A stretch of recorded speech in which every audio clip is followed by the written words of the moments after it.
body that can reach over 180 miles an hour in the quarter mile. With highly sophisticated 1,500 horsepower engines, they're the fastest gasoline-powered vehicles in the sport. This is Parker Avenue, and it's not just another street in Pomona. What makes it unique is it's the home of the NHRA World Finals. Hi, I'm Dave Bowman, and in a little while there's going to be 1,500 horsepower pro stockers that will be out here duking it out to find out who's going to reign supreme in this year's World Finals. One of the most respected competitors in pro stock racing is the Hurst Oldsmobile team of Warren Johnson.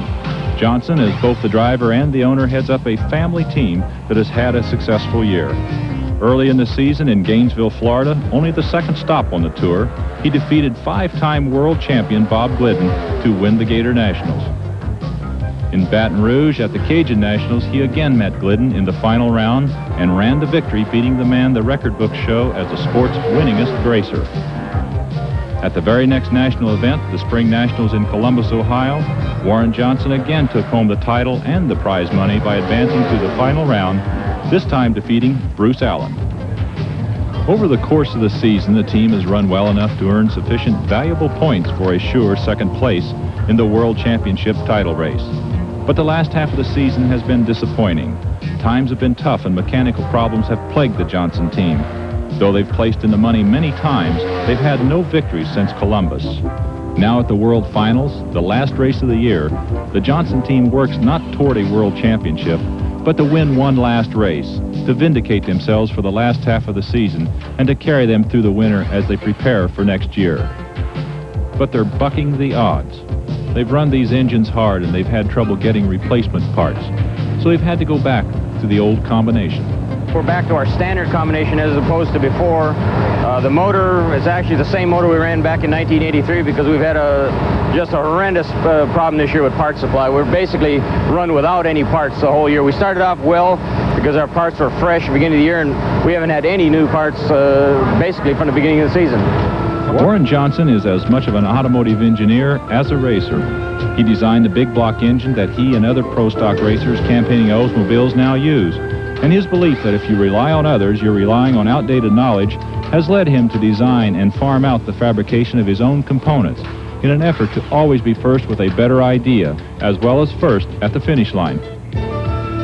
Warren's son, Kurt, is the crew chief, in charge of the engine as well as overseeing operations at the track.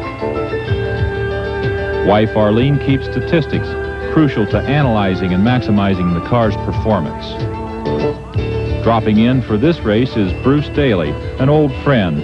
Although he's a bank vice president now, Bruce has done some racing of his own, and an extra pair of hands will be helpful in such a small team.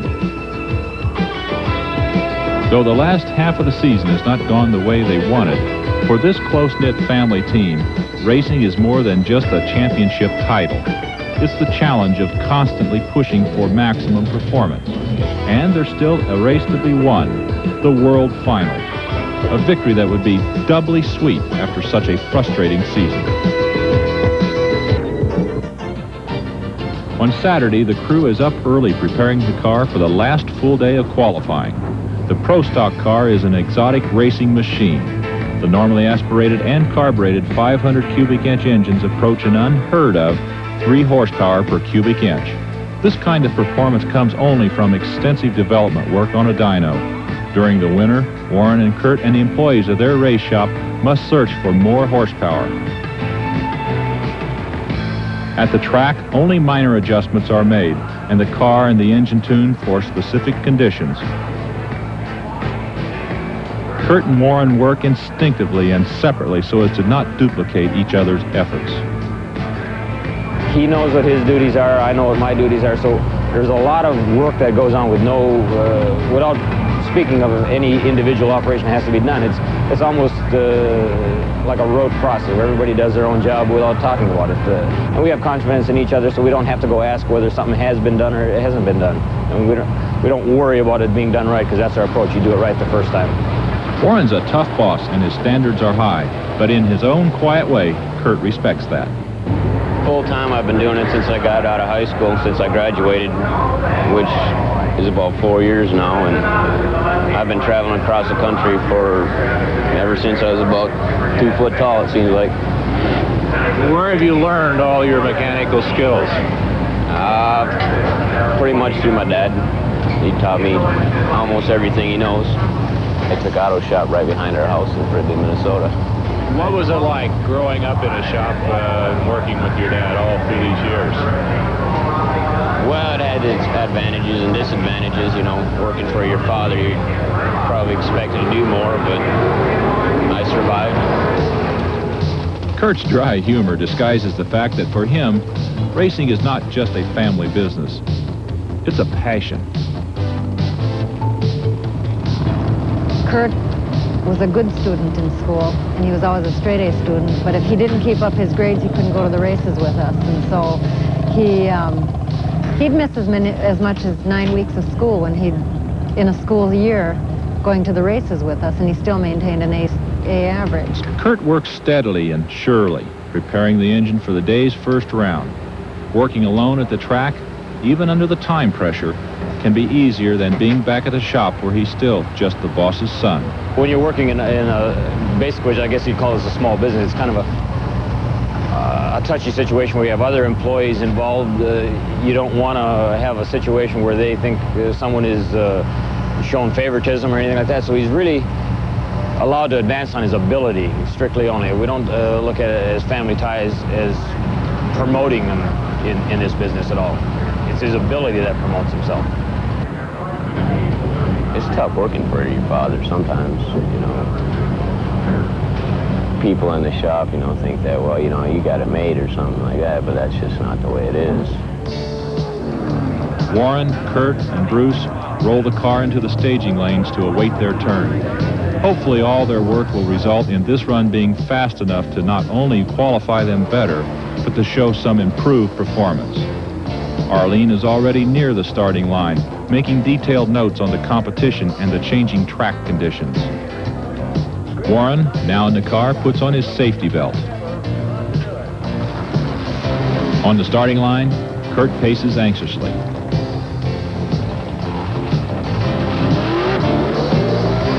Kurt waves his father forward for a burnout as the previous pair make their qualifying run.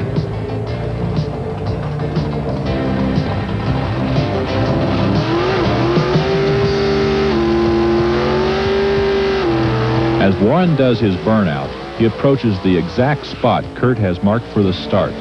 The confidence father and son have in each other is obvious. Arlene has moved in from the sidelines with her video camera to tape Warren's run for later analysis.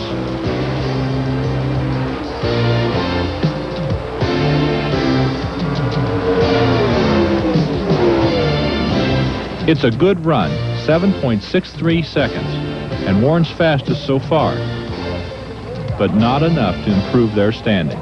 And they could tell they'll have to do something about the clutch. Well, what are we going to put in there to race with? Can't put a clutch in every run. I mean, put that one in there that's rebuilt back to where we were. I'll check the finger heights on it. I'd rather leave this one in there for routine stuff. I'll have them take it out and take a look at it and see what it looks like.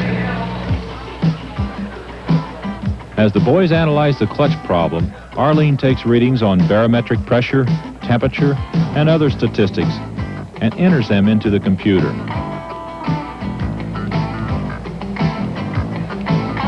Then she plays the videotape for Warren. All this high-tech shows how times have changed. When he started racing, we drove our car to the track 200 miles, changed rear end, axles, tires, ran a whole day's race, and then changed all that back and drove it back home 200 miles. Drove the car that you Drove raced? the car that we raced. It was a 57 Chevy. I always thought it was just going to be probably a hobby. You know, we'd go out on weekends, and it was just a fun thing. We'd camp, and there'd be several of us that would go. We've met a lot of friends at the racetrack. Keep in touch with them. You know, we'd see them all season long, and then at Christmas we all send cards back and forth. And well, we see each other every other week, so it's more like home here than it is back at home. I mean, that is your life. Regardless of what else you do, your lifestyle is all circled around racing. The bell housing and transmission are on the ground.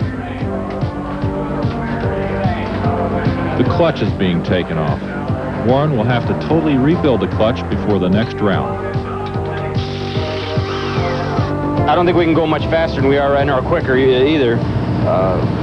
We haven't got any blocks and heads to do any engine development, so therefore we're stagnant on the power level. And the chassis, we can't change that anymore. This type of body, there's probably 3 or 4 of these cars out there, and we're by far the quickest and the fastest, but we just can't go any quicker than we are right now, at least that we know how. Maybe someone else could do it, but the way we're using the clutch and hitting the chassis so hard, we've got a clutch life expectancy of about 4 to 5 runs maximum. It's basically what it's amounted to is you're using a 1930 style clutch that was designed for 70 horsepower, and we're feeding over 1,000 horsepower to it, and we've just got to change it to a different style clutch, and we'll probably end up manufacturing a clutch of ourselves if we can't find something to do the job. Everything in this motor we made ourselves at our shop. The only thing we didn't do is grind the crank and then grind the camshafts. As you can see, we got our own intake design. We keep it covered up so nobody can know what direction we're going in. You know, if we make a incredible gain here and somebody sees that we have our intake manifold changed in a different area, you know, they can go in that direction and maybe pick up, so we keep it covered up. Once more, they roll the race car into the lanes to wait their turn for the last qualifying run before race day. The Johnsons have time to chat with friends and competitors. They're relaxed and confident. But this run is their last chance to move up in the standings. It's a very important run, seeing as though we're qualified number 5. In the number 5 position, assuming everything goes the way the ladder says, we'd end up running the number 1 car in the second round. And the number 1 car has a little bit of a performance advantage right now. So if we move up, say in the number 4 spot, we wouldn't have to run the number 1 car until the final round anyways.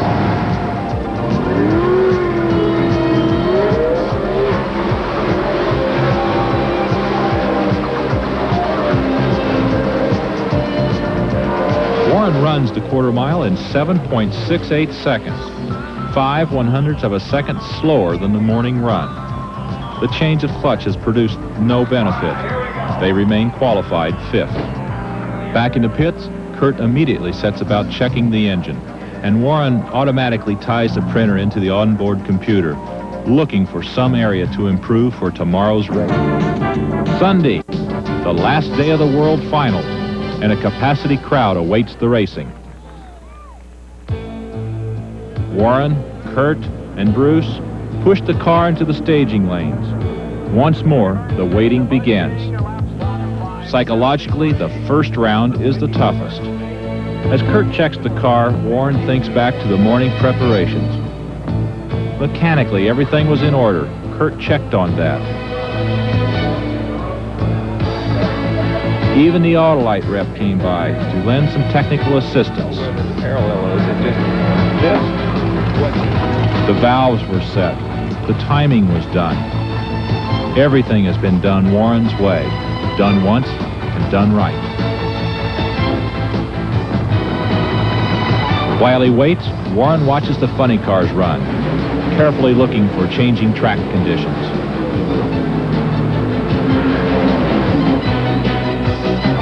It's almost time for the Pro Stocks, and Warren returns to his car. The stands are full. As the crowds cheer the first pair of Pro Stocks at the starting line, Warren and Kurt compare notes about the track surface. A couple of funny cars got crossed up in that left lane after that oil down by Garlett's. Probably oil down was in the right lane. Sure was. I thought it was in the left, because that's the way we're running up and down.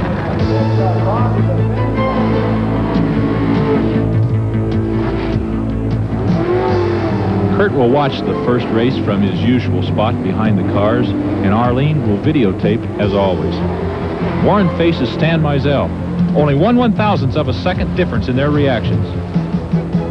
But Johnson pulls ahead for a clean win with an elapsed time of 7.655 seconds.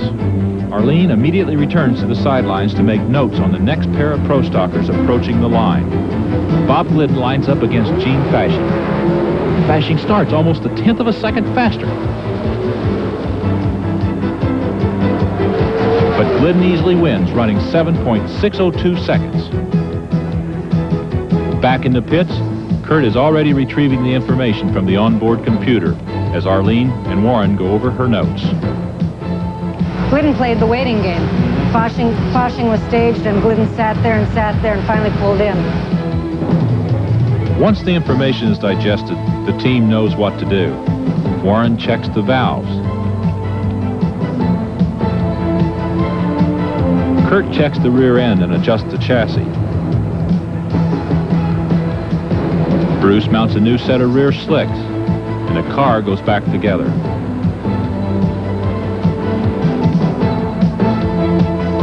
This time they're up against Bob Glidden, 5-time world champion and the top qualifier. Warren's ET was a 765.5 at 179.21, and he had a 4.44 reaction time. And Glidden had a 5.12, so going into the second round, Warren had a better reaction time. Glidden gets lane choice. He had a 760 ET, and Warren had a 765, so by 500, Glidden gets lane choice for the next round. In the lanes, Warren's demeanor is different. No nervous tension, no socializing. Instead, he's lost in concentration. The waiting that might be torture to someone else is an opportunity for his engineer's mind to resift and analyze the data, find his opponent's weak spot, gain an advantage. The second round of eliminations are underway at the NHRA World Finals. As the funny cars battle before the capacity crowd, around the corner, out of the limelight, the pro stocks sit ready. Warren Johnson is focusing his thoughts on how to win this round. As Kurt and Bruce check last-minute details, Warren analyzes the situation. He'll be up against a 5-time world champion, Bob Glidden. He's beaten Glidden head-to-head twice this year. Kurt has squeezed a maximum from their Hurst Olds, but the parts are worn, and they've had to rebuild the clutch. Glidden holds the event's fastest speed and the lowest elapsed time. Warren knows there's only one factor that can equalize them now: reaction time. Warren must be as quick off the green light as possible. He must actually anticipate the green and get the jump on Glidden, but if he leaves too early, he'll get the red light, a foul, and automatically be disqualified. They didn't have lane choice, and to make matters worse, this lane was just oiled down by the previous car. Kurt makes absolutely sure the cleanup is complete and the lane surface meets his satisfaction. Kurt knows the pressure is on the driver now, and he does all he can to make this run a smooth one. When he gets up there, all I want him to do is drive it. The car's got to be all complete together. There's nothing that he don't have to worry about. Making sure the air's right in the tires or the wheelie bars are adjusted. You know, I don't want him to worry about anything like that. Just go up there and drive it.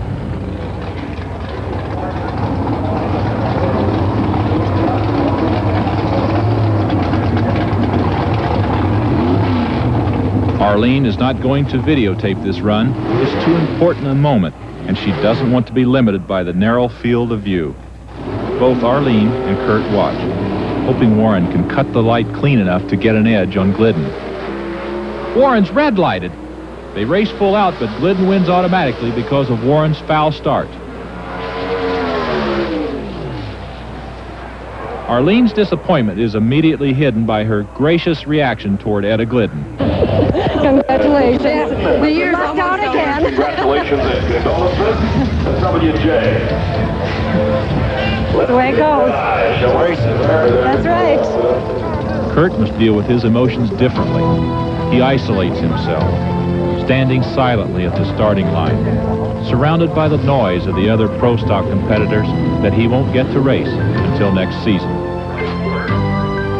Back at the trailer, Warren doesn't let his frustration interfere with the need to learn from this experience. He and Arlene go over the notes. Then, as he does after every run, he watches the onboard computer spit out information that in this case will be useful in preparing the new car they will build for next year. The World Finals, and this season may be over, but this is also a beginning, the beginning of the Winter Research and Development Months, and a new season. For the hidden heroes of the Warren Johnson team, I'm Dave Bowman.